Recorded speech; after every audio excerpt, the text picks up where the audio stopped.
Okay, I think we'll go ahead and get started. Welcome everyone to this month's virtual event titled Developing Leadership Skills in Moldova. My name is Signe and I'm part of the NSLI Interactive team, and we're so excited for you all to join us today as we hear from and interact with current students on the NSLI-Y program. NSLI-Y stands for the National Security Language Initiative for Youth and is a study abroad program sponsored by the U.S. Department of State for American high school students to study abroad to learn critical languages. As I mentioned earlier, we're thrilled to be joined by current students studying Russian in Moldova. Just one quick logistical note before I hand the microphone over to our presenters. As I'm sure most of you have noticed, we have a chat box that's part of this event. We encourage you all to, as you have questions for the students, feel free to type them out in the chat box.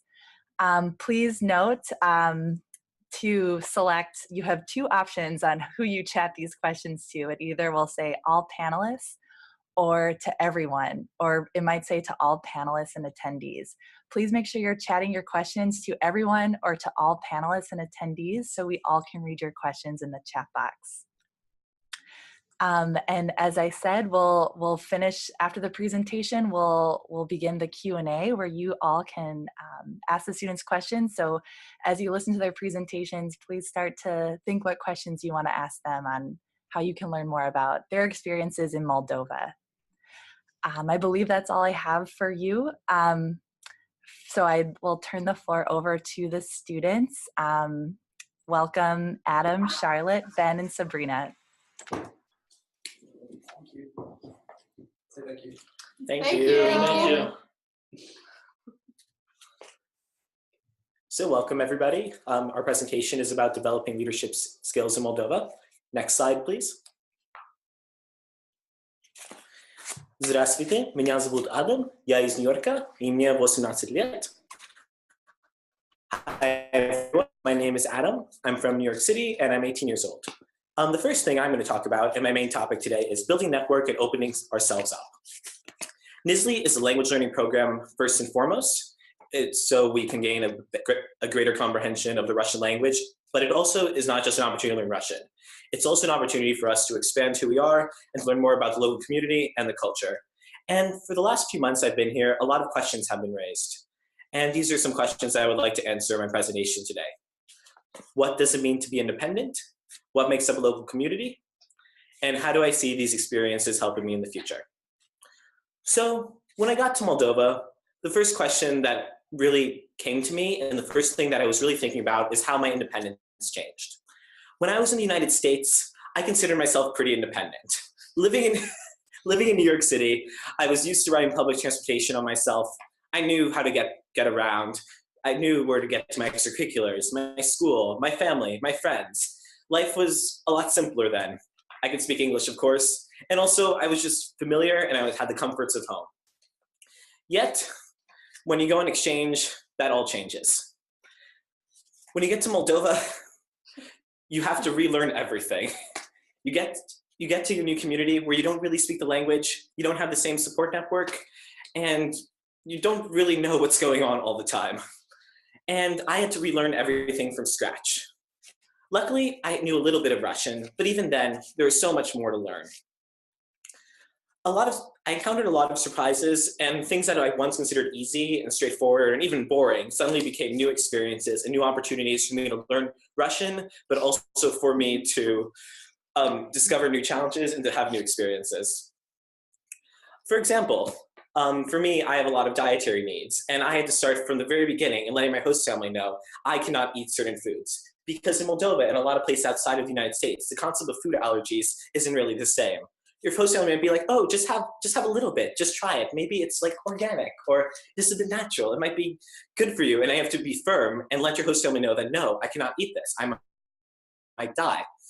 And that is like something that was one of the first experiences that I had on the importance of open communication and also being assertive, but also just like knowing that I have to make my voice heard.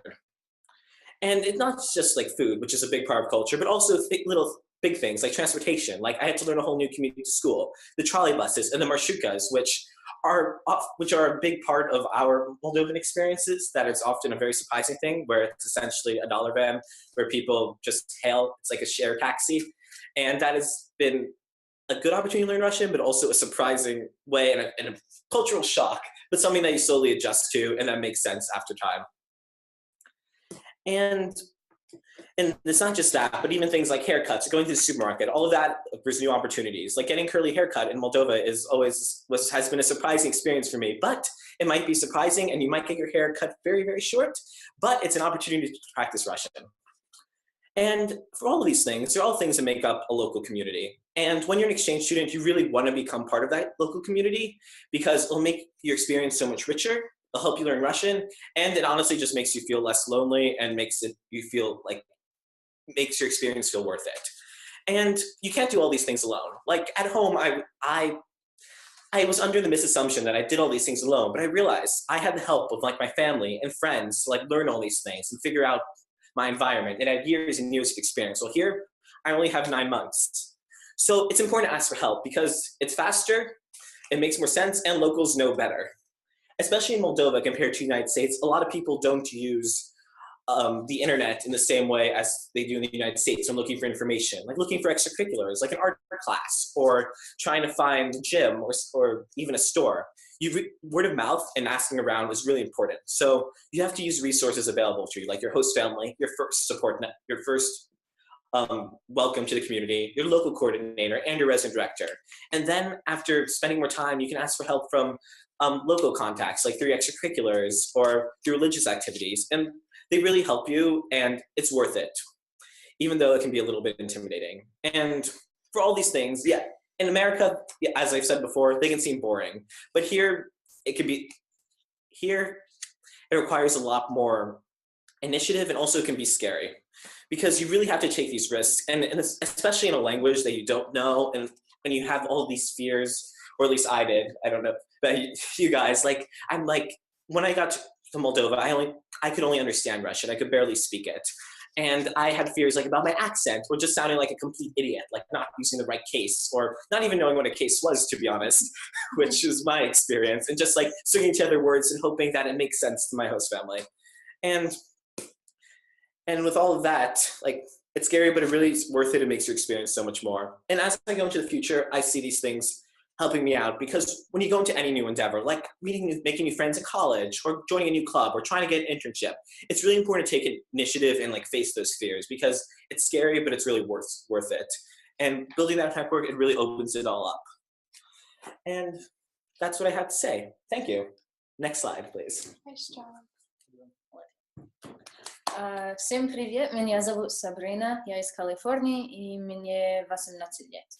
Hi everyone, I'm Sabrina, I'm from California, and I'm 18 years old.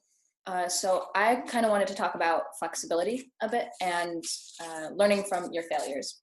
So I think as an exchange student, especially one who doesn't speak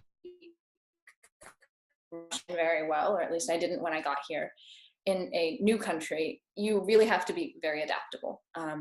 Because I think, especially with little things don't always run the way you might expect. Moldova is culturally very different than the United States. And sometimes you run into things when you're planning or trying to do something that you don't quite expect, both because of like cultural misunderstandings, and also just because like I don't speak Russian. And so sometimes I don't communicate things super well. For example, once I told my host mom that I needed to be somewhere I thought I told her I needed to be somewhere at 10 o'clock. And so this was the day this was the day that we reset the clocks for daylight savings. So my host mom comes in and she wakes me up really early and she's like, Sabrina, you're gonna be late and you need to be there at 9. I thought that she was confused about daylight savings. It turns out I had mixed up the words for 9 and 10. I didn't realize this until much later, after I'd kind of already gotten up, gotten ready, and then I had an hour to kill outside of the house. But things like that happen a lot, and you just kind of have to roll with them. It's also interesting because when you are a host student, you are navigating not just a new language, but a new family dynamic. I think all families have little habits and their own tics that they don't really notice that they have until someone comes in who doesn't know these things. For example, my host family here always closes the door when they leave a room so that the draft doesn't come through. I didn't do this in the States. And it was kind of weird getting used to, because to me, it doesn't seem like, well, it wasn't natural, and also didn't seem like a very big deal. But to my host family, this is like an important thing you have to do to stop the draft. But once you get used to these little things, it kind of builds into something bigger, and you really feel like you're part of a family. We had guests over a few days ago, and my host mom was sending me to get things from the kitchen and, you know, put things and serve the guests. And I had this moment of this epiphany where I was like, I actually feel like I'm part of the family now, because my host mom is, you know, sending me to clean the dishes and get more tea. It was really nice. The other thing for me as an exchange student is that, like Adam said, stuff is a lot harder, just everyday things, when you're doing it in a new language. Even something as simple as going to the store can potentially turn out wrong just because you aren't a native speaker of Russian.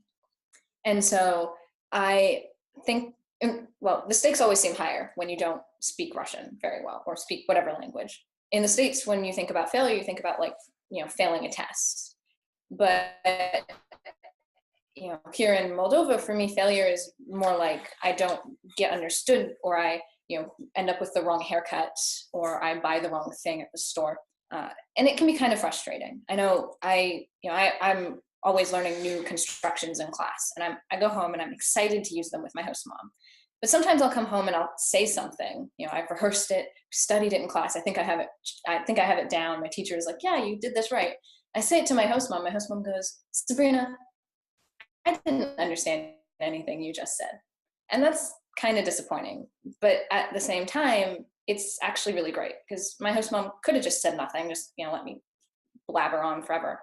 But she actually takes the time to, you know, say, no, this is wrong. This is how you say it correctly, and then practice with me.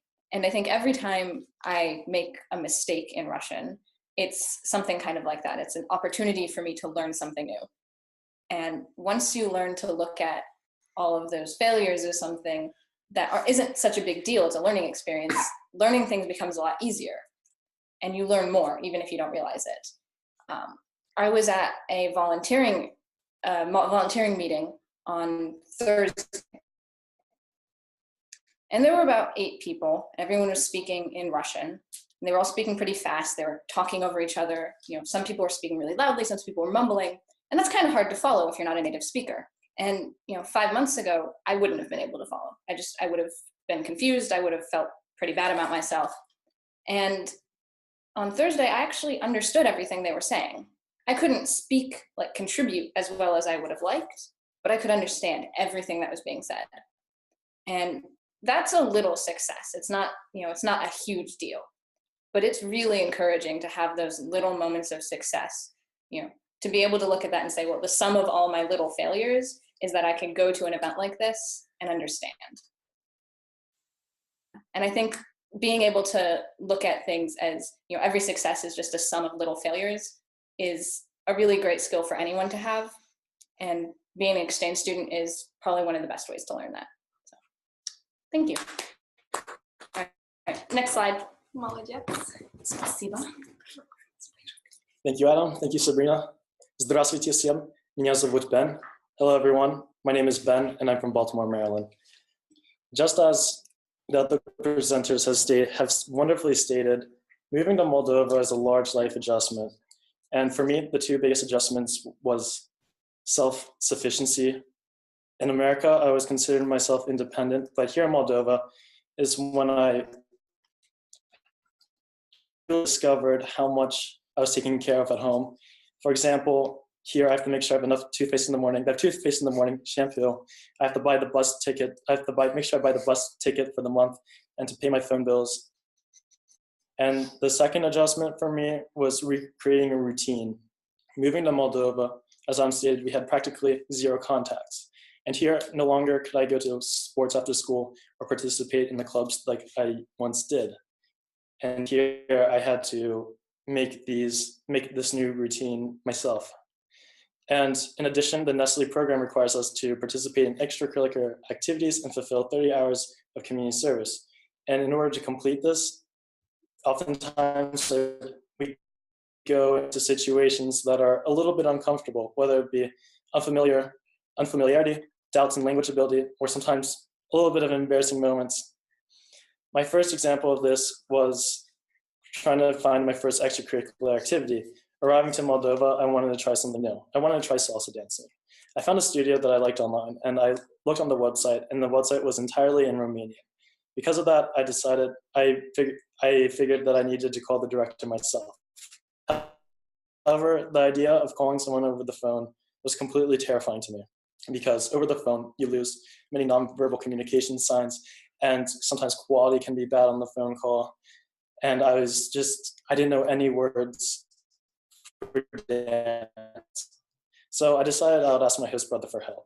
Unfortunately, my host brother is a busy adult, and he never had time to help me, so I did it myself. And by the end of the situation, I called the director, and we had a 5-minute long conversation, and I created a schedule for myself. And this was something that really surprised me and gave me confidence to move forward in further situations.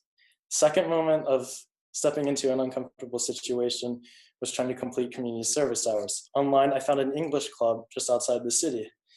Not knowing, I didn't read anything particular about volunteering there, but I was sure that they would like to have a native English speaker to maybe help out in classes. So I decided to go after school to ask them myself. When I arrived there, without introduction, they put me in the back of the classroom to see how classes operated. Waiting, I had no clue when the class would end, so I was waiting for maybe 30 minutes, and finally, as soon as the class ended, again, without telling me anything about the English class or what they do, or even telling me their names, they asked me if I wanted to help teach a class because there's another NSLI participant who's supposed to run the next class. I didn't want to get in her way, so I refused. But when she arrived, she asked me to help out, and so I helped her in the class. And they gave us absolutely no instructions of how to run the class. They just handed us a textbook and said, teach the lesson plan. So all of a sudden, we found ourselves in front of a classroom with 12 other students around our age, 17, 18, and we had to teach a class of English for 1 hour and 30 minutes. This was a little intimidating at first because we're not qualified teachers. But we went in the best we could with full confidence and managed to teach 1 hour and 30 minutes of English without any preparation. And so what I've learned from these situations is two things. The first, no matter how embarrassing or how badly you think you did in a situation, it's never that bad. And second, that you can do more than you originally think you can with what you have. And this is very important for going to future leadership positions in an unfamiliar situation, to go in with complete confidence and a desire to learn and curiosity. And I'll share some experiences of Moldova.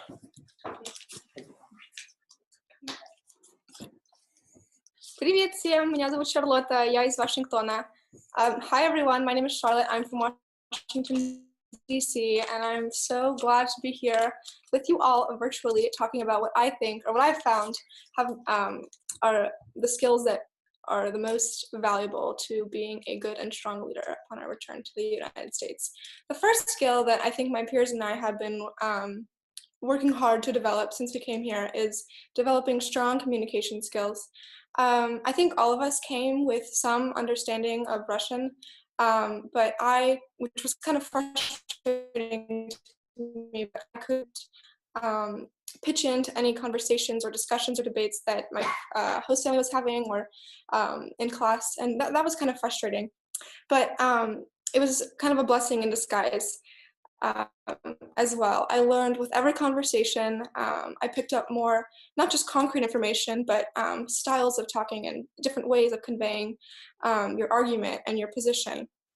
And that all kind of came together and has given me a picture, and I think all of us, on how people here and in this part of the world just go about talking, and how their culture and their different style of living contributes to the way they make decisions, the way the government works, the way TV and the newspapers all run. And that, I think, for me, has been the most valuable thing I've learned.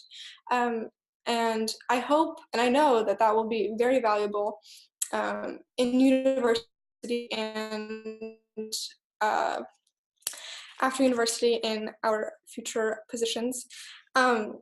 Because it's important to understand that everyone is different cultures have different ways of going about things, and it's hard to understand without actually living and adopting part of the culture yourself. In the beginning, Moldova seems so foreign. The way people are much more verbal, I think, here, and they're very loud, and it's not because they're better or worse, they're just different, and it's hard to understand that. But I think understanding that and acknowledging that there are different cultures in the world gives me and my peers a better foundation, I guess I would say, for being a stronger leader. The next, and I think we all kind of touched on this, is being resilient. Resilience is extremely important. Humility, I would say, makes us more humble. And it's not huge failures that we're dealing with here, but it's the small little things that we come across every day, whether it be messing up a grammar construction or not being able to come up with the right words in your head. But you learn from that, and you learn to kind of roll with the punches, and you learn to quickly get over your mistakes because you don't have time to dwell on them and dwell on the small things. And that, I think that's important, not just for being a leader and leading people, but just being a global citizen. And lastly, I touched on this a little bit before, but it's respecting and acknowledging the different cultures and the different people in our world. In the beginning, I didn't speak very much. I could express my needs and likes and dislikes, but that was pretty much it. But with every conversation that I sat in on, and every news story I heard on TV with my host family, I picked up more and more. And now, 5 months in, I can offer my own opinions and own thoughts in a way that I know will be well received by my peers and local peers and host family. And I think understanding the different ways and acknowledging the different ways people across different cultures communicate with each other is very valuable and very important, and is not a skill that we all possess, but we are lucky enough and fortunate enough to have the ability to strengthen that skill. But in the end, I would say that this is something our teacher says, but I think he has a different way to approach it. But people are people. They're just people everywhere. And although we speak different languages and we have different cultures, we're all just trying to figure out, I guess, each other. And it may be hard for people in America, say, to understand why a government across the ocean makes certain decisions, or why they believe in certain things. And that, like we all said, that can be hard to understand. It can be hard to comprehend the differences. But just with patience and by learning the language, and I think acknowledging is the most important. Acknowledging the differences makes me a stronger and more capable leader. I think there are 150 million speakers of Russian around the world. And so I'm so fortunate that I'm here in Moldova learning a language that 150 million other people speak, because it gives us all kind of 150 million other friends, and just people that you share something with. And when you speak in English, you can only learn so much about what their lives are actually like and what their cultures are like. But when you speak the language, you can finally understand the way people, the way people express themselves. People say Russian is a very rich language, and that was hard to understand before we actually learned it. There are probably 50 different ways to say a singular word. But you don't understand that, and you can't convey everything you want to say from Russian to English. So I think that given all of the points we just covered, we are well prepared and well equipped to bring back these very valuable skills that we've been developing since we got here. And we're really excited to share them with our peers in America. And with that, that is все от меня. If I think our resident director is going to say a few words. Thank you very much. Hey everyone, my name is Elliot. Здравствуйте всем. Elliot Esteban. I just wanted to say a couple of words, I guess, since I've had the privilege this year of working not just with these 4 exceptional students, but also with 11 more students, all of whom could have been here presenting if not for base constraints. I guess there are a few leadership skills that I've noticed that really everyone has developed on this program this year. And I could say more, but I think a few keys that I've noticed are obviously cross-cultural communication skills. Learning a foreign language is a huge way to improve the number of people you can communicate with, as Charlotte just touched on. But besides that, just understanding the culture from the inside is going to allow them to meet people where they are, whether that's abroad or in this region or in the US too. And then of course, confidence in their ability to succeed. I think Ben touched on this, of course, having all these experiences where you have to make some mistakes in order to figure out how to do things the right way. It gives these students here the confidence that they can do a lot of things independently that they didn't necessarily know they could do before the program. Along with that, I've noticed all of the students have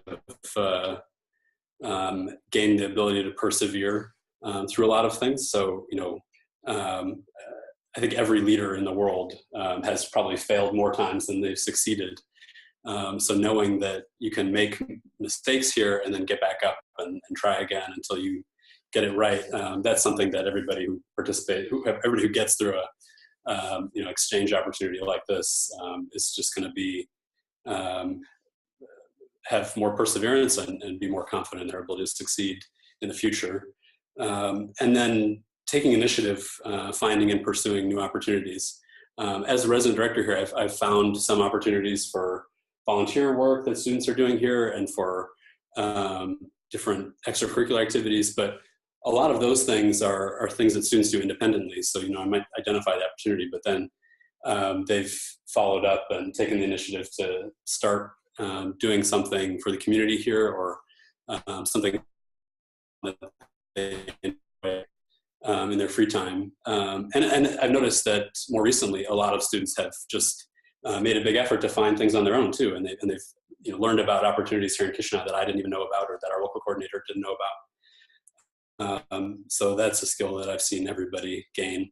And these are all skills that are going to be essential in the 21st century and are necessary to being a good leader, both abroad and also in the United States.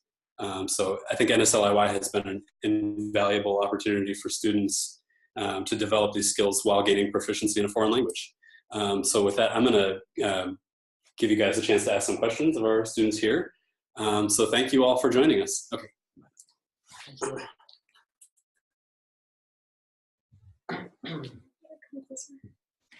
Thank you so much to Adam, Sabrina, Ben, Charlotte, and Elliot for your thoughtfulness and your insight into what it means to develop your leadership skills abroad.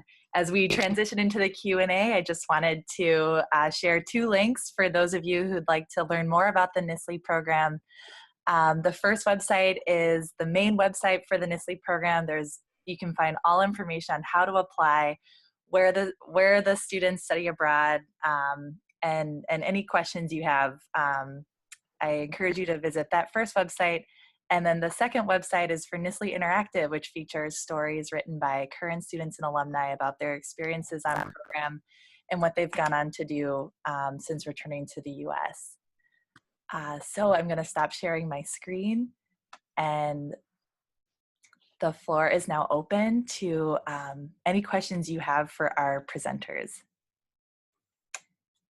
Hello. So there's a question asked by, I can't read the full name. Ligaya. How do you get over the feeling of intimidation to take those risks? That's an interesting question.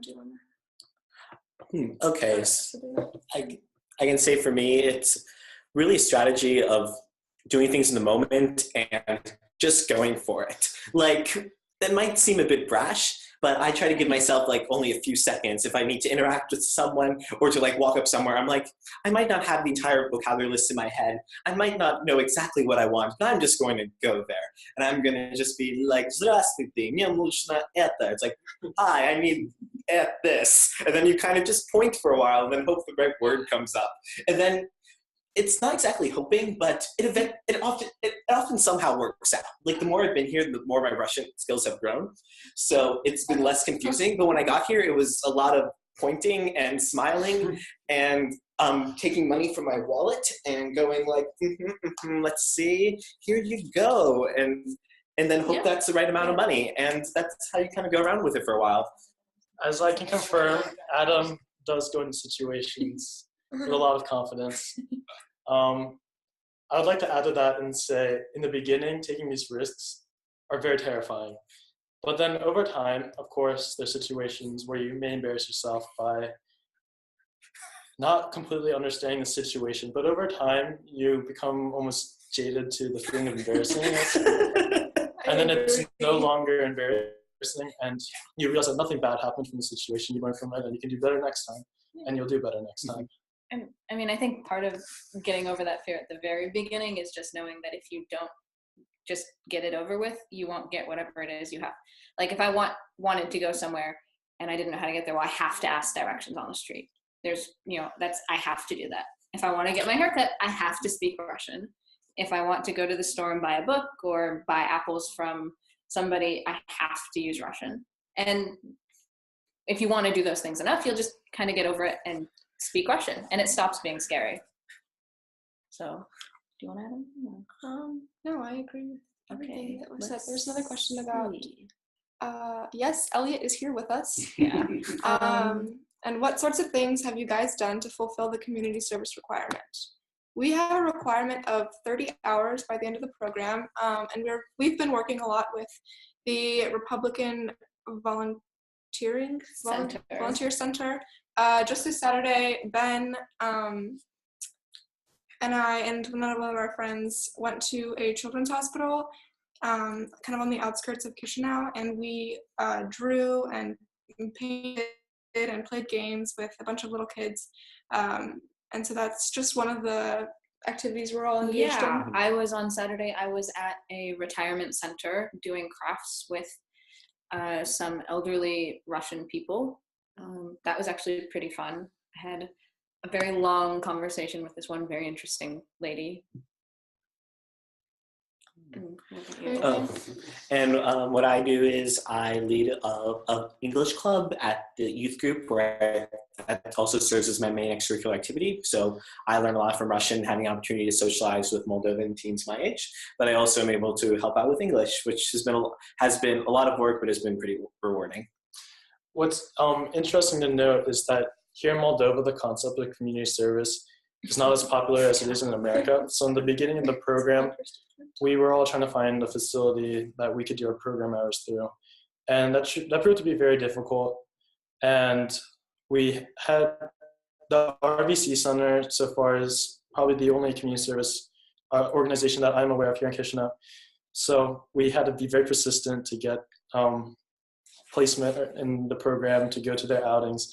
And a lot of us have taken this as an opportunity to maybe find alternative areas of community service, like going to an English club and then just asking if you can help teach a class, or going on your free time to do other similar activities. Thank you.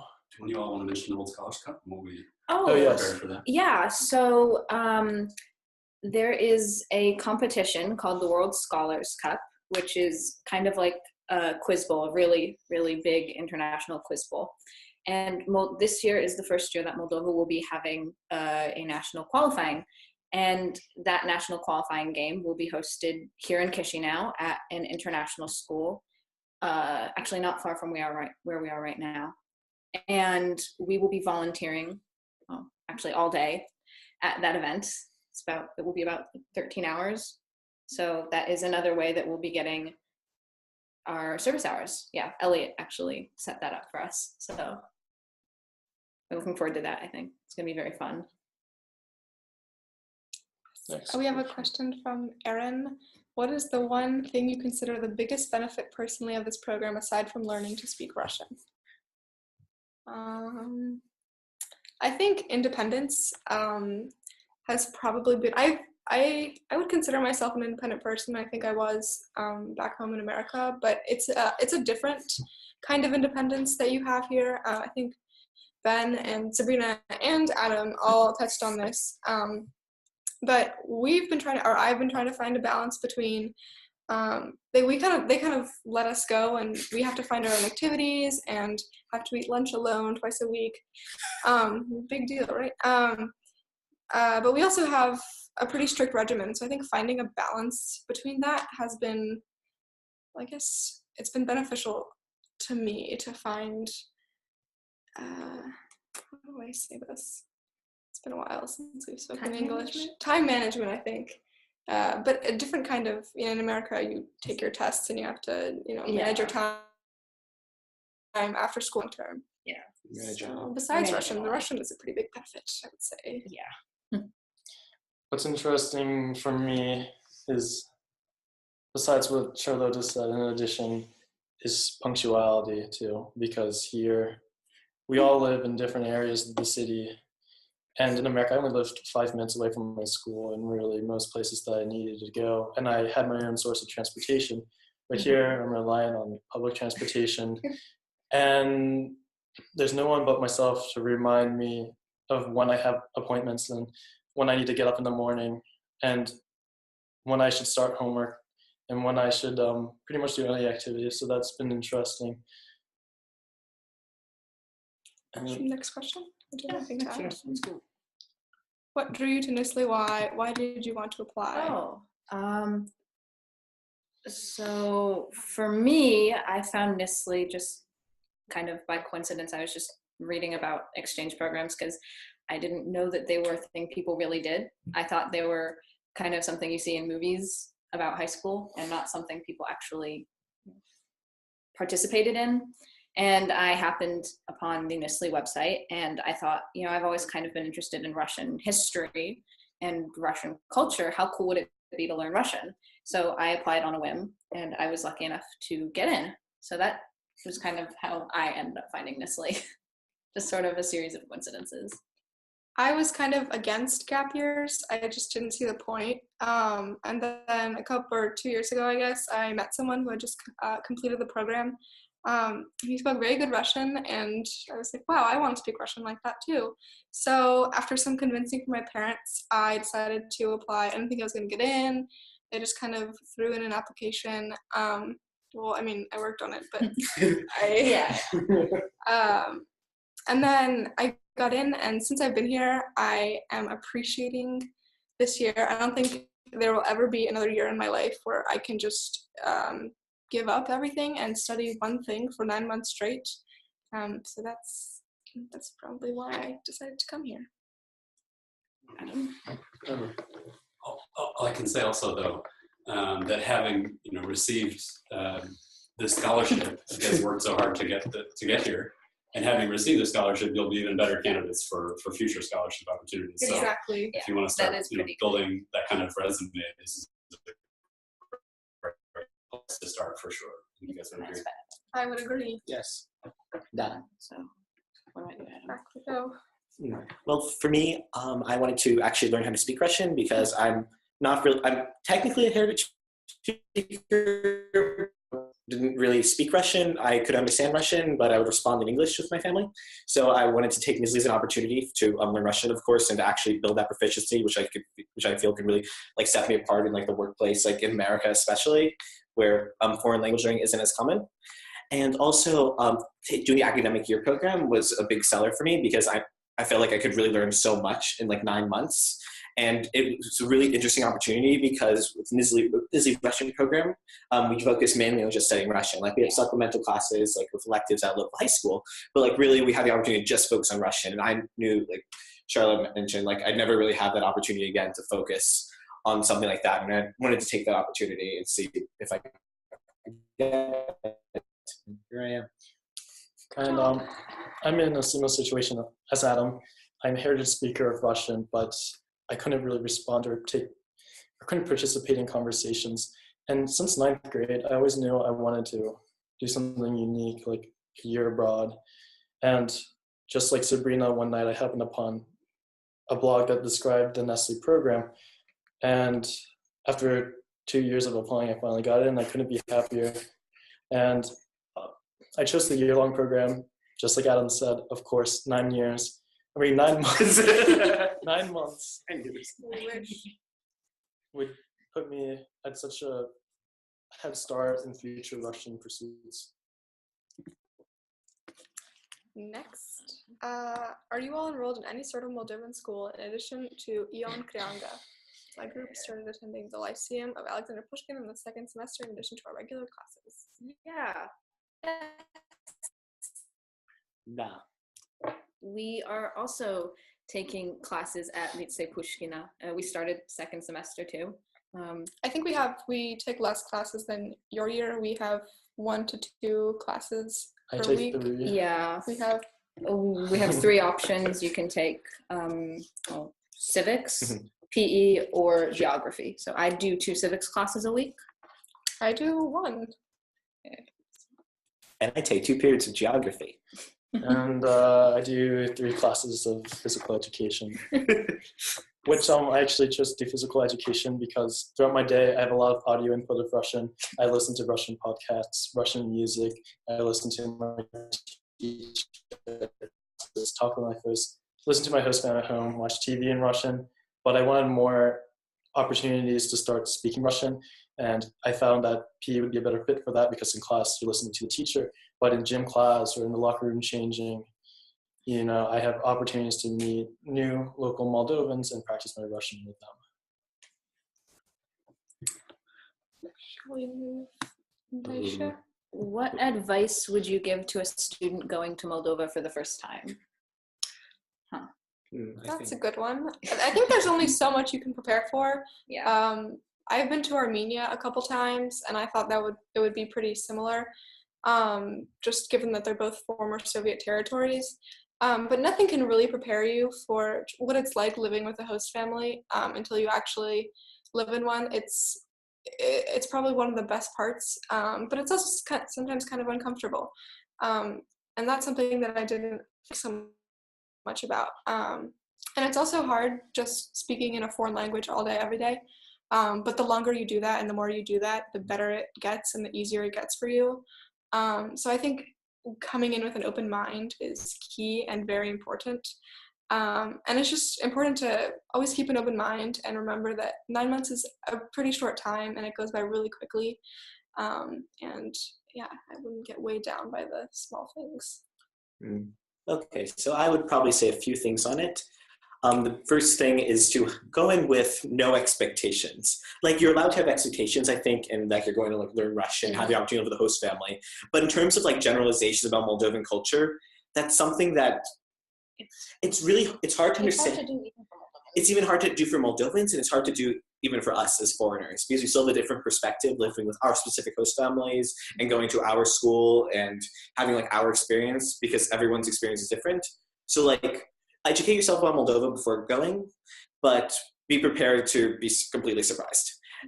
And like the second thing, which is more practical, is know some of the foods and know which ones you like.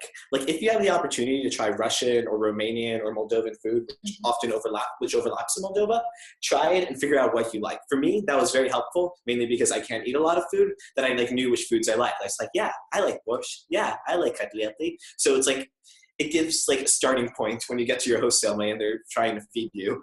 And and that was helpful. I second Adam's advice. I'm a vegetarian, and it was very helpful for me when I got to Moldova that I already knew broadly what foods I could eat and what foods I can't.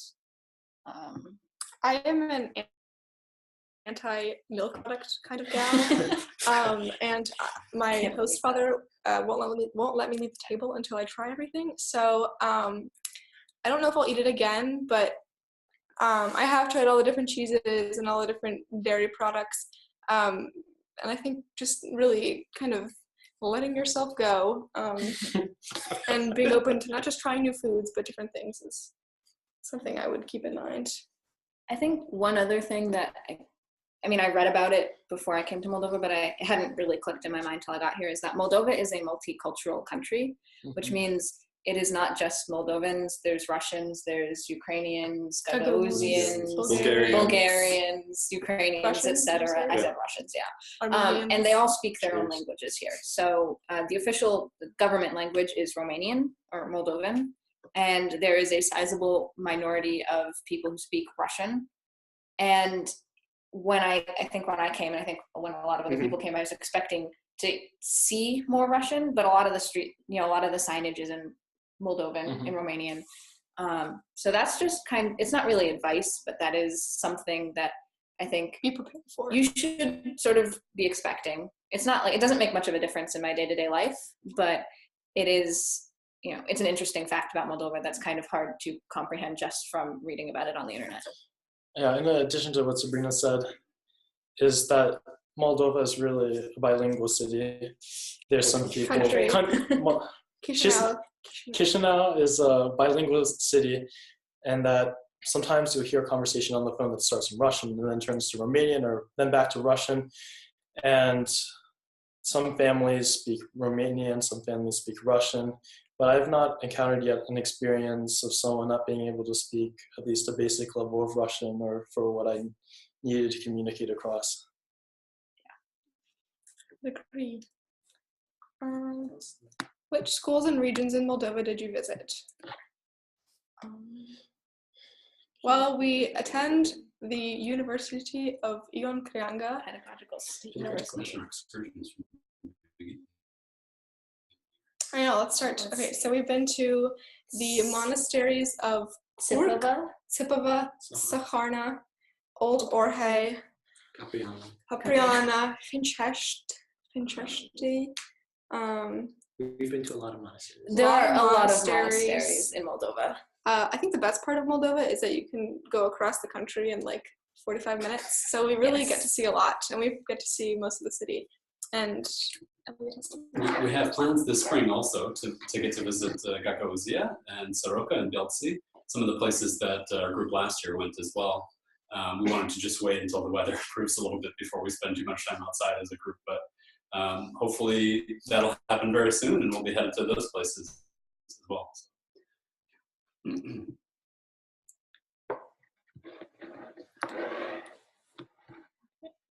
And we've been doing a lot of exploring of Chisinau, so we get to know the city, and yeah, I know it like the back of my hand at this point. Yeah, I think one of my favorite activities to do here and sing with a lot of people is just to go walking in a new region that you haven't been, and just to discover new things. Or to hop on a bus. Hop on a bus and just take it to the end. So I have a student ticket, so I can get unlimited bus rides for the month.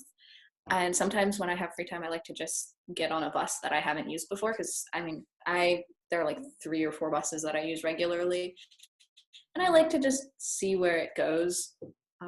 That's always fun. This isn't a very big city, so I'm never too lost, or really lost at all, but it's exciting to kind of just see new parts of the city that I don't normally get to see.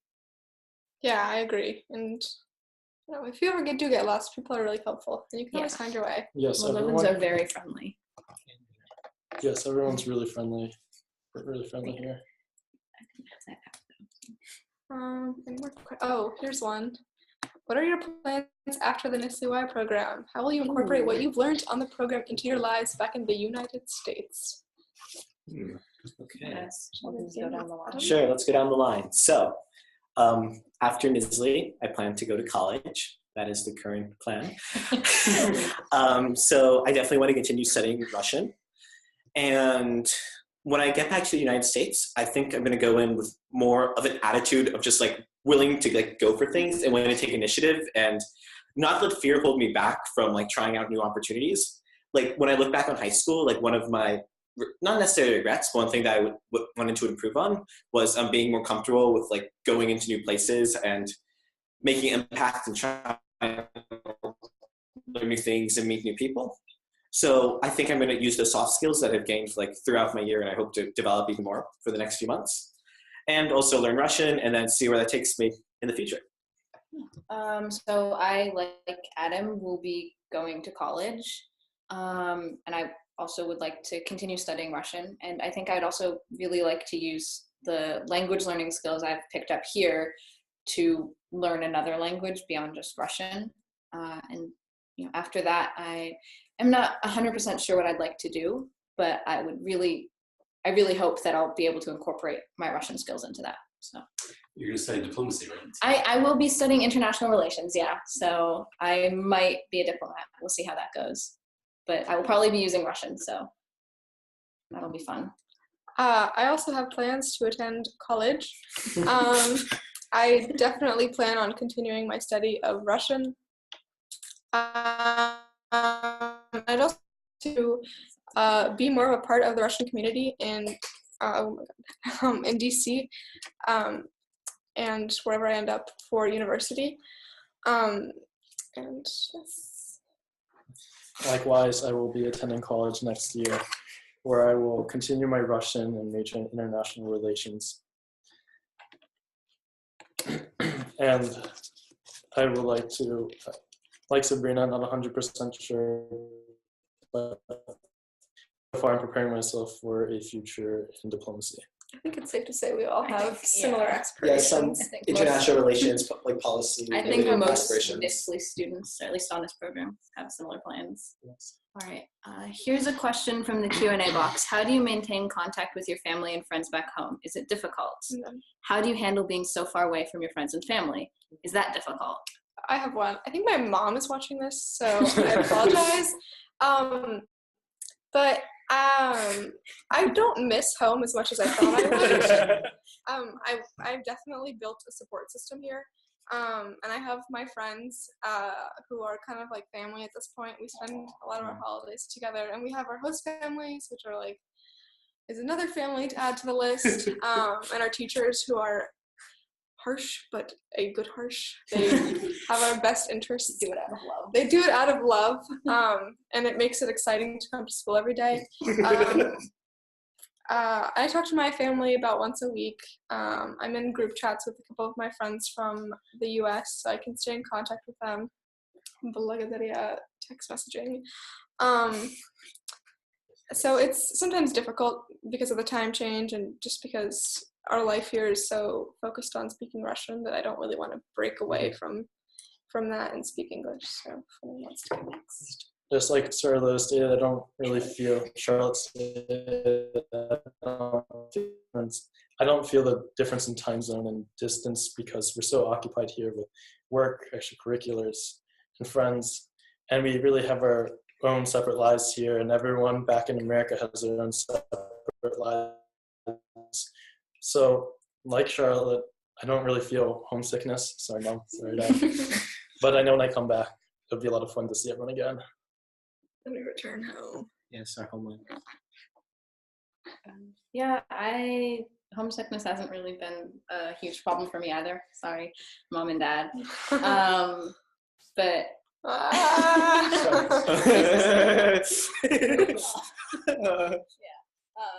yeah, we have social media. I have a group chat with my parents and my siblings, and then I chat, Snapchat, Facebook to communicate with my friends. And I have a lot of stuff to do here in Moldova, so I don't really feel like I'm missing out that much. And what I think is, of course, like everyone else said, I have like technology and all that, but also what I think about is like being a gap year student. Like a lot of my friends are freshmen in college, so we've all gone on our own like different experiences. So a lot of us are all like, even if you're in the United States, you're still feeling like similar feelings of like homesickness and being away from family and seeing how the parent-child relationship changes. So it's not like there's definitely some homesickness, and there are moments when you're like, what just happened? Like, where am I? Like, I sometimes wake up in the morning and I forget where I am, but then I remember, oh wait, I'm in Moldova, and it's exciting, and you just like, and you just go with that, and you have to make an effort to stay in contact. I think like that's one thing that's been challenging for me, is to remember to stay in contact with people and fallen off the face of the earth. Like I've had friends who have texted me like a month thing, like, Adam, where have you been? Are you alive? Exactly. And that's like a warning sign that you need to maintain better communication. But it's not necessarily overwhelming the need to stay with home, but it's just to stay in contact with home in America. But it's just something to be aware of. And it helps with the experience to have people to talk to, but you also have to find the right balance between talking with home and involving yourself in Moldova. Yeah. All right. What is a typical day for each of you? Is it all schoolwork, or do you have social time for yourself? How about weekends? We have class starting at 9 a.m. And until 1 p.m. and then we have group lunch 3 days a week. Two out of the 5 days a week we are set free and on our own and can choose where we want to eat. Most of us have classes at the Pushkin Lyceum on Tuesdays, Wednesdays, and Thursdays. So on those days after our lunch and after classes, we head over there. And yes, we do have time for socialization. We spend a lot of time at cafes and walking. I spend a lot of time with my host family. I live kind of far away. Oh, we do excursions. We have cultural enrichment activities. We have a lot. On Wednesday, we are celebrating the Russian holiday Maslenitsa, which is like Fat Tuesday, Fat Butter Week.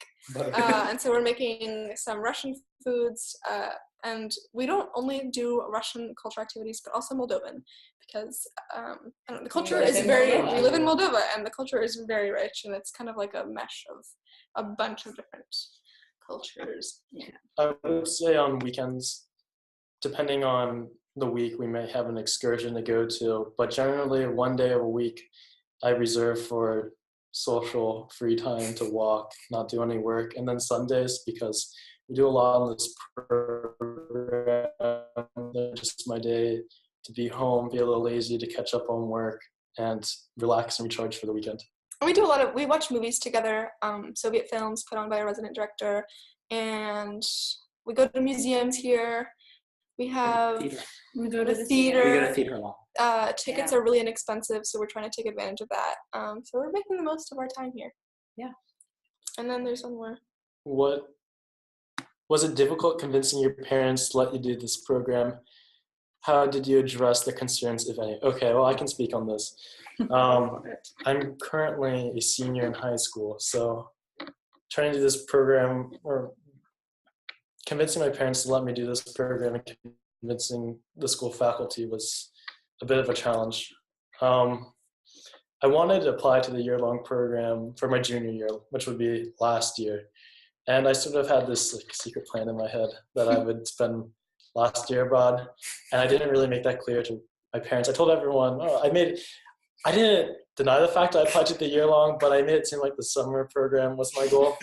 So when it came out that, yes, the year-long program was my original purpose, I'd say that neither of my parents were completely behind the idea, because they were worried about how it would affect college applications, graduating high school, and just that this is a hard program to do, to be away for 9 months.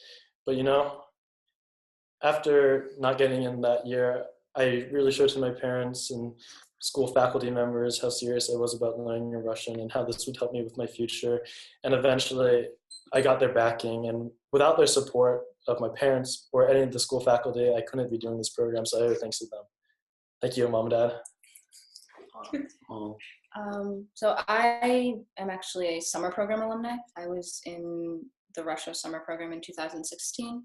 So I actually it wasn't very hard to convince my parents that this was a good idea for me because they'd already seen how much I enjoyed learning Russian abroad for 6 weeks. And well, I finished high school already. I graduated before I took this program. I'm on a gap year. So my parents, I think they'd already seen how much this would benefit me. So I know it's probably very hard for them to have me so far away, but I think they understood that this was something I really wanted to do and that would be really good for me. And so they were very supportive of the whole process of applying and getting in. And once I got in to Moldova. I didn't have any issues with parents. It was more of other people, like friends and family, who just didn't understand why I was going to Moldova, which is not in Russia, and learning Russian for 9 months, which is so far, or such a long time, and family can't visit, and you live with host families. So I think for some people it was hard to understand, but I think a lot of people were pretty confident in my ability to get through the year, I guess. So with any concerns, or she asked how to address their concerns, I think it's important to reassure people that the year is extremely beneficial and will help you throughout the rest of your career and not just in the immediate future. Okay, wait, answer. Oh, and just like related, like I echo a lot of the same points. And also it's important to remind your parents that there's a big, large support network. They're not just like dropping you alone in Moldova and just saying, bye, learn Russian, we'll see you in like 9 months. There are people here to like support you and watch out for you. I mean, independence and being responsible for yourself is very important, but at the same time, you're not completely alone. Like it's important to remind your friends and family, I mean, really your parents, because they're the ones who are directly responsible for you. But it's important to let you know that you're not alone as a NSLI student. That's it, right? Yes. Oh. Is that sweet? We can do quickly, I think. Yes. I remember in Wait, answer it. As the State Department and sponsored program, do you have any interactions with the U.S. Embassy and its staff or personnel? Yes, we do actually. In the beginning of the year, as I experienced, my wallet went missing, and then it was returned at the embassy. And we have the second biggest embassy here in Chisinau. And so when I went back, I thought people would know right away, like security guards, the faculty, like NSLI program, because it was a hard process getting it back once it was actually returned. So it's funny in the sense that, yes, some employees in the program may not know that they have American students here. But in general, we go to embassy events. Some of us are attending a town hall meeting for American citizens next weekend. And this Thursday, I stand corrected. And we had in the beginning of the program security briefings about safety and security within Moldova. And some of us have participated in in embassy online events. So in all, we do have support. Yes. Yes. Yeah. We would like to thank everyone for joining us. It's fun to talk to people in America, and so we're glad that we were able to give you a little slice of our life. So спасибо вам большое. Спасибо вам. Thank you. Thank you. Thank you so much to our speakers for your presentations once again and for answering these fantastic questions. I feel like we could keep going and learning more about your program, but yes, we'll have to wrap up this event as we're at the end of the hour. So a big thank you to all of you for joining us today. And if you have any other questions, I encourage you to check out the NSLI-Y website. Have a great day.